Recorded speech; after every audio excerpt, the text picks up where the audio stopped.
Hi guys, કેમ છો બધા? This is me Shruti Panchal, GPSC rank 9 અને આજે આપણે ઇમ્પોર્ટન્ટ એક્ઝામની વાત કરીશું. ઓબ્વિયસલી બીજી કઈ વાત કરીશું યાર? અત્યારે તમારા બધાની લાઈફમાં એક્ઝામ જે છે એ બહુ જ ઇમ્પોર્ટન્ટ છે, કરિયર બનાવવાનું છે. તો જોવા જઈએ તો આયોગે કીધું છે, આયોગ એટલે જીપીએસસી ગુજરાત પબ્લિક સર્વિસ કમિશને કીધું છે કે એપ્રિલ 2026માં એપ્રિલ 2026માં જીપીએસસી ક્લાસ 1-2ની પ્રાથમિક પરીક્ષા પ્રિલિમ્સ એક્ઝામિનેશન લેવામાં આવશે. તો અત્યારે મને બધા બહુ બધા છોકરાઓ મળવા આવતા હોય ને તો એમ કે મેમ તો બહુ વાર છે. તો I thought let me make a video and make you understand કેટલી વાર છે. Okay, let us see. એ મેં લખીને જ રાખ્યું છે, I think all of you can read. તો માત્ર 6 મહિના બાકી છે. તો ઘણા બધા લોકોને એવું થાય કે બે ટાઈપના લોકો છે, બે એકદમ એક્સ્ટ્રીમ સ્પેક્ટ્રમ પર. એક જે ચિલ્ડ આઉટ લોકો છે ને એવું કહેશે કે આ તો 6 મહિના છે, દિવાળી પછી ચાલુ કરીશું, પછી કહેશે નવા વર્ષમાં ચાલુ કરીશું, પછી કહેશે ક્રિસમસ પછી કહેશે હોળી પછી, અને ત્યાં તો એક્ઝામ આવી ગઈ હોળી પતી એટલે. તો ડોન્ટ પ્રોકેસ્ટિનેટ, બરાબર છે? દિવસમાં ગણવા જઈએ તો ભાઈ અપ્રોક્સિમેટલી 180 ડેઝ જે છે એટલા જ બાકી છે. આજે આપણે પ્લાનિંગ પણ કરીશું કે એક્ઝામ માટે શું કરવાનું છે, કઈ રીતે ઇમ્પોર્ટન્ટ છે, અને તમને એક ડિરેક્શન પણ સરસ આપીશ આજના વિડીયોની અંદર કે કઈ રીતે આ 180 ડેઝનું આપણે પ્લાનિંગ હોવું જોઈએ. ઓકે, એના પછી ભાઈ 97 ડેઝ જ છે વર્ષ પતવાને, એટલે કે 2025ને પતવામાં 97 ડેઝ છે. તો જે પણ અત્યારે છોકરાઓ, મારા માટે બધા છોકરાઓ જ છે, જે પણ ગર્લ્સ એન્ડ બોયઝ, છોકરાઓ means girls and boys both, okay. તો જે પણ છોકરાઓ એવું વિચારતા હોય કે ભાઈ 2025 તો કંઈ નહીં, ના થયું, પણ 2026માં તમારે સક્સેસફુલ થવું જ છે. તો એના માટે 31 ડિસેમ્બરે ન્યૂ યર રિઝોલ્યુશન લેવાથી કંઈ જ નહીં થાય. આપણે 1 જાન્યુઆરીએ કંઈક રિઝોલ્યુશન લઈએ કે ભાઈ કાલથી હું આમ જ કરીશ, એક દિવસ ટકતા નથી. I would say start today. આ 97 ડેઝમાં તમે જેટલી મહેનત કરશો એ એન્શ્યોર કરશે કે તમારું 2026 કેવું જવાનું છે. બિકોઝ 97 ડેઝ તમે મહેનત કરી લીધી તો તમને એક મહેનત કરવાની આદત પડી જ જશે. સાયન્ટિફિકલી કંઈક 21 ડેઝનો રૂલ છે, પણ હું કહું છું જેમ આ રિસર્ચ બહુ જૂની થઈ ગઈ હવે. જેનઝી જે છે ને, તમે લોકો બધા, તમને લોકોને થોડાક વધારે ડેઝની ડિસિપ્લિનની જરૂર છે. ઓકે, બિકોઝ કમ્યુનિકેશન જે છે, મીન્સ ઓફ કમ્યુનિકેશન ફાસ્ટર થઈ ગયું છે. You getting influenced, you having your own opinions, stronger ones has increased. So you would need more days of discipline. બરાબર છે? હવે તમે કહેશો કે મેમ પ્લાનિંગ કઈ રીતે કરવાનું? ઓકે, સો એક બુક લિસ્ટનો વિડીયો પડ્યો છે, but still I will make sure કે આવતીકાલે હું એક બુક લિસ્ટનો વિડીયો બનાવું. બુક લિસ્ટનો વિડીયો બનાવીશ કે કયા ટોપિક સિલેબસના કઈ બુકના કયા ચેપ્ટરમાંથી વાંચવાના છે. આ હદનું આપણે બુક લિસ્ટ કાલે ડિસ્કસ કરીશું. ઓકે, સો કરવાનું શું છે? કંઈ જ નથી કરવાનું. હું જે બુક લિસ્ટ લખી આપું, લખાવડાવી આપું, એને ફોલો કરો અને રોજનો એક નિયમ બનાવી લો કે કેટલા કલાક તમારે ભણવાનું છે. How many hours you are going to need. તો સૌથી પહેલો દિવસ જે છે, સૌથી પહેલી એક્સરસાઇઝ જે છે હું તમારી સાથે બેસીને કરીશ માઇક્રો લિસ્ટિંગની. આપણે 2 ટાઈપના માઇક્રો લિસ્ટિંગ કરીશું. એક, ઓ માય ગોડ, એની પહેલાં એક અમેઝિંગ ન્યૂઝ. સિન્સ નવરાત્રિ ચાલી રહી છે and lot of students are confuse કે કરંટ અફેર્સ કઈ રીતે ભણવાનું. તો અમારા ફાઉન્ડેશન કોર્સમાં જે રીતે અમે કરંટ અફેર્સ ભણાવીએ છીએ, લાઈક હું રોજ ધ હિન્દુનું એક લેક્ચર લઉં છું, એવરી ડે અમે પેપર ડિસ્કસ કરીએ. તો ધ હિન્દુ ન્યૂઝપેપર જે છે એ આજે ગઈકાલનું મૂકીશું અને કાલથી અમે લોકો અપલોડ કરીશું જે લેક્ચર ક્લાસમાં લેવાય છે એ અરાઉન્ડ 6-7 વાગે સાંજે. સો દેટ તમે લોકો એક વીકની આદત મતલબ જોઈ શકો, આખું વીક કે હું કઈ રીતે ધ હિન્દુ ભણાવું છું. ઘણા લોકોને એવું હોય કે ખાલી એડિટોરિયલ વાંચીને ચાલશે, બટ નો, સી દેટ. અને એ લેક્ચર્સમાં હું કહેતી પણ રહીશ કઈ ન્યૂઝ પર ધ્યાન આપવાનું છે. 7 ડેઝમાં તમને આવડી જશે ન્યૂઝપેપર વાંચવાનું. તો I have never said this કે ચેનલને સબસ્ક્રાઇબ કરો, બટ કરશો તો તમને નોટિફિકેશન આવશે જ્યારે અમે લેક્ચર અપલોડ કરીશું ત્યારે. તો તમારું 7 ડેઝની જે કરંટ અફેર્સની મારે એક સ્ટ્રીક બનાવડાવી છે. એક વખત 1 મહિનો તો હિન્દુ વાંચી લીધું ને છોકરાઓ, પછી તો હિન્દુ ઇઝી લાગશે. યસ, ઇનિશિયલી જર્ની ડિફિકલ્ટ છે.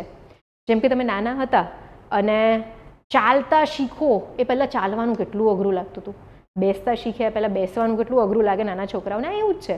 પણ એક વખત જો આવડી ગયું તો આવડી ગયું.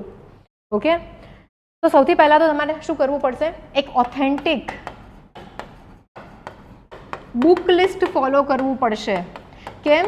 અત્યારે આપણે જે જીપીએસસીની મેન્સની એક્ઝામ થઈ એમાં તમે જોયું તો એસેનું પેપર હતું ગયા રવિવારે, એમાં પણ આપણને સેમ યુપીએસસીનો ટ્રેન્ડ જોવા મળ્યો છે કે જેની અંદર બધા જ એસે ફિલોસોફિકલ પૂછાયા છે. ઓકે, જીપીએસસીમાં ટ્રેન્ડ જ નથી ફિલોસોફિકલ એસે પૂછવાનો, ક્યાં તો જીએસના એસે હોય ક્યાં તો વિચિત્ર એસેના ટોપિક્સ હોય. Okay, but we are very closely following the UPSC trend. તો ભાઈ એ જ પ્રમાણેની બુક્સ હું અહીંયા તમને સજેસ્ટ કરીશ, ટોપિક વાઇઝ લિસ્ટિંગ કરીશું. ઓલ્સો હું તમને દરેક ટોપિક કમ્પ્લીટ કરવા માટેનો એક ટાઈમલાઈન આપીશ. હવે સમજો એક વસ્તુ, આ ટાઈમલાઈન જે છે લગભગ તમારી અપ્રોક્સિમેટલી 1000 આવર્સની થશે. એવરેજ કહું છું હું, બરાબર? આમાં આપણે 2 સેક્શન પાડીશું કે જો તમે ન્યૂ કમર છો તો શું ટાઈમલાઈન રહેશે, અને બીજું કે જો તમે પહેલાં એક્ઝામ આપેલી છે, ભણ્યું છે તમે, બટ પ્રિલિમ્સ નથી નીકળી, તો ભાઈ આમાં જો તમે ફરીવાર આ બધી બુક્સ વાંચી રહ્યા છો તો શું ટાઈમલાઈન રહેવો જોઈએ. આની સાથે સાથે હું તમને લોકોને એક રિવિઝન, બરાબર, અને અત્યારે ધીમે ધીમે વિડીયોઝ આવશે કારણ કે નવરાત્રિ ચાલે છે, પૂજા પાઠ હોય, બધાને છૂટી વૂટી હોય, ગરબામાં હું જતી નથી પણ તો પણ ટાઈમ રહેતો નથી, નવરાત્રિમાં એટલું કામ હોય છે. તો રિવિઝનની આપણે વાત કરીશું. રિવિઝનની એક સાયકલ તમારી હું સેટ કરી આપીશ. ટેસ્ટ સિરીઝ કેટલી ઇમ્પોર્ટન્ટ છે, બરાબર, કેટલી મોક્સ આપવી જોઈએ એની પણ ચર્ચા કરતો આપણે એક વિડીયો કરીશું. એન્ડ એવરી ડેનો તમારો પ્લાન જે છે કેવી રીતનો હોવો જોઈએ એ આપણે ડિસ્કસ કરી લઈશું from a bird I view. બરાબર છે? આની જ સાથે 2 બીજી ઇમ્પોર્ટન્ટ અનાઉન્સમેન્ટ્સ છે. અમારો એક કોર્સ ચાલે છે which we call it self preparation with Shruti Panchal.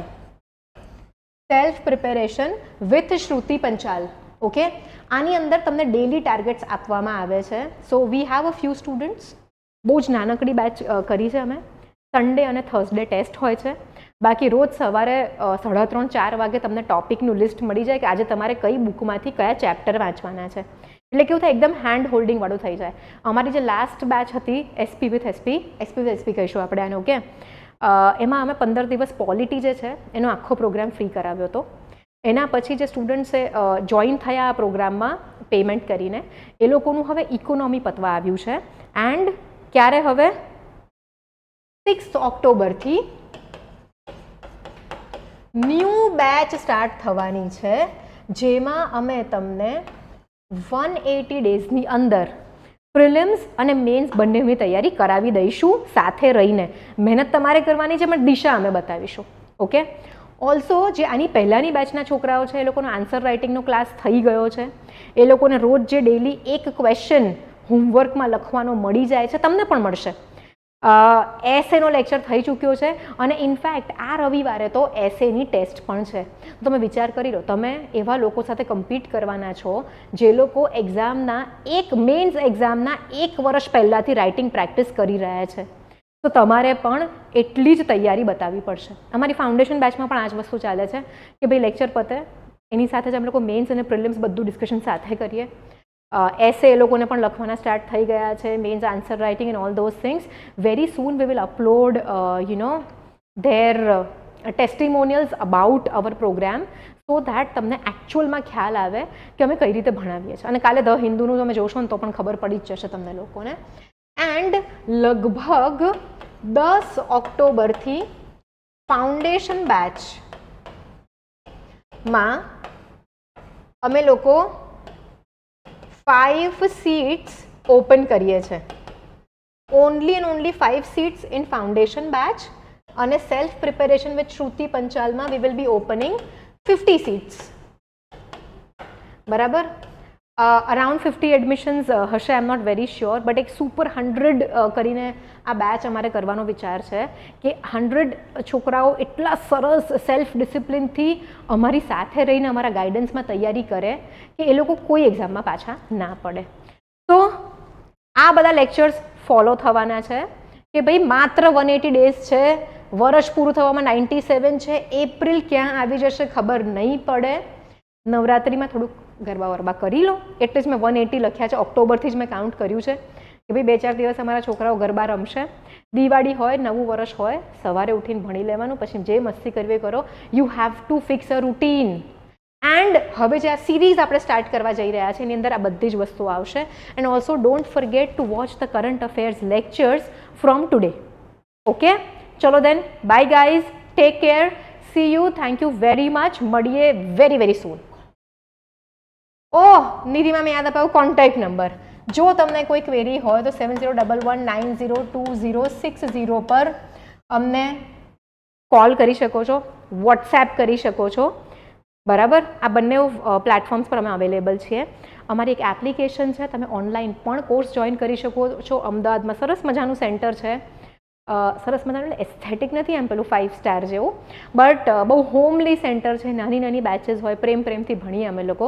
તો તમે કરંટ અફેર્સ જોશો એટલે ખબર પડી જ જશે કે how are we different from everyone else. So then take care, bye bye, see you guys.